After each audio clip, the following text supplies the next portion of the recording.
Hello అండి, ఇవాళ నేను దొండకాయ పులుసు చేస్తున్నానండి. ఈ కర్రీ ఒక్కసారి నేను చెప్పే ప్రాసెస్లో వండి చూడండి, మీరు దొండకాయ పులుసుకి ఫ్యాన్స్ అయిపోతారనుకోండి.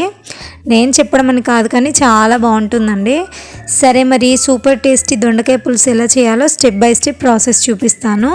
వీడియో ఎక్కడ కూడా స్కిప్ చేయకుండా పూర్తిగా చూసేయండి. ముందుగా ఒక పావు కేజీ దొండకాయలు తీసుకొని మంచిగా నీట్గా క్లీన్ చేసుకోవాలండి. ఇలా క్లీన్ చేసుకొని పక్కన పెట్టేసుకొని ఒక 4 మీడియం సైజ్ ఆనియన్స్ కూడా తీసుకొని పక్కన పెట్టేసుకోవాలండి. మనం ఇవి కట్ చేసే ముందే చింతపండు నానబెట్టి పక్కన పెట్టేసుకుందామండి. చింతపండు నానిపోతుంది. ఆనియన్స్ అలాగే దొండకాయలు చిన్న చిన్న ముక్కలుగా కట్ చేసుకొని పక్కన పెట్టేసుకోవాలండి. ఇప్పుడు స్టవ్ ఆన్ చేసుకొని బౌల్ పెట్టుకొని బౌల్ హీట్ అయిన తర్వాత అందులోకి ఒక పావు ఆయిల్ వేసుకుంటున్నాను. ఆయిల్ హీట్ అయిన తర్వాత 1/2 స్పూన్ జీలకర్ర, అలాగే 1/2 స్పూన్ మెంతులు కంపల్సరీ వేయండి. జీలకర్ర మెంతులు వేస్తేనే పులుసుకి టేస్ట్ వస్తుంది. అలాగే 1/2 స్పూన్ ఆవాలు వేసుకొని మంచిగా ఫ్రై చేసుకుంటున్నానండి. ఇవి మంచిగా ఫ్రై అవ్వాలండి. ఫ్రై అయిన తర్వాత దీంట్లోకి కరివేపాకు వేస్తున్నానండి. ఇప్పుడు ఇవి మంచిగా ఫ్రై చేసుకోవాలండి.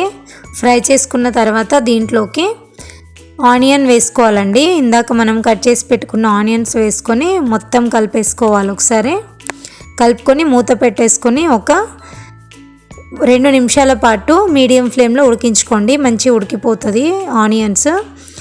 ఇలా ఫ్రై అయిన తర్వాత ఒకసారి మొత్తం అంతా కలిపేసుకొని దీంట్లోకి 1 స్పూను అల్లం వెల్లుల్లి పేస్ట్, అలాగే 1/2 స్పూను పసుపు వేసుకొని మొత్తం కలుపుకోవాలండి.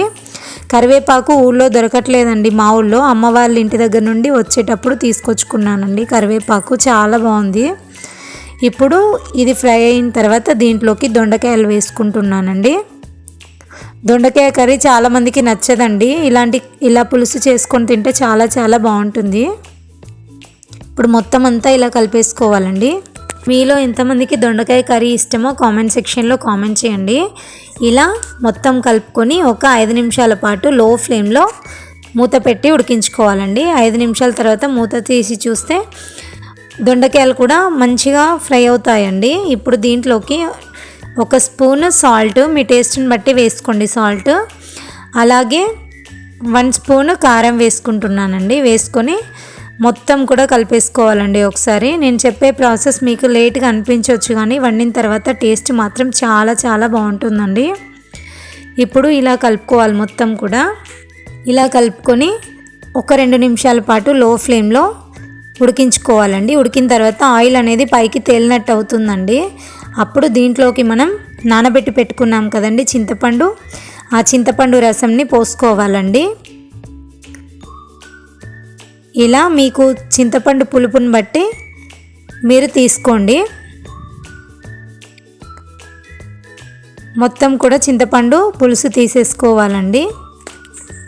తీసుకున్న తర్వాత ఒకసారి మొత్తం అంతా కలుపుకొని దీంట్లోకి జీలకర్ర మెంతుల పొడి వేసుకోవాలండి. కంపల్సరీ జీలకర్ర మెంతుల పొడి వేసుకుంటే చాలా బాగుంటుంది. వేసుకొని కలుపుకొని మూత పెట్టేసుకొని ఒక 5 నిమిషాలు హై ఫ్లేమ్లో ఉడికించుకుంటే దొండకాయ పులుసు రెడీ అయిపోతుందండి. ఇప్పుడు ఈ కర్రీని వేడివేడి అన్నంలోకి తింటే చాలా చాలా బాగుంటుందండి. మీరు కూడా ఇంట్లో ఒకసారి ట్రై చేసి ఎలా వచ్చిందో కామెంట్ సెక్షన్లో కామెంట్ చేయండి. కొత్తిమీర ఏమి వేయాల్సిన అవసరం లేదండి. కరివేపాకు ఫ్లేవర్, జీలకర్ర మెంతుల పొడి ఫ్లేవర్ తోటి చాలా చాలా బాగుంటుంది టేస్ట్. మీరు కనుక ఫస్ట్ టైం నా ఛానల్ చూస్తున్నట్టయితే లైక్ చేసి షేర్ చేసి మరిన్ని హోమ్ స్టైల్ వీడియోస్ కోసం నా ఛానల్ని సబ్స్క్రైబ్ చేయండి. Thank you for watching.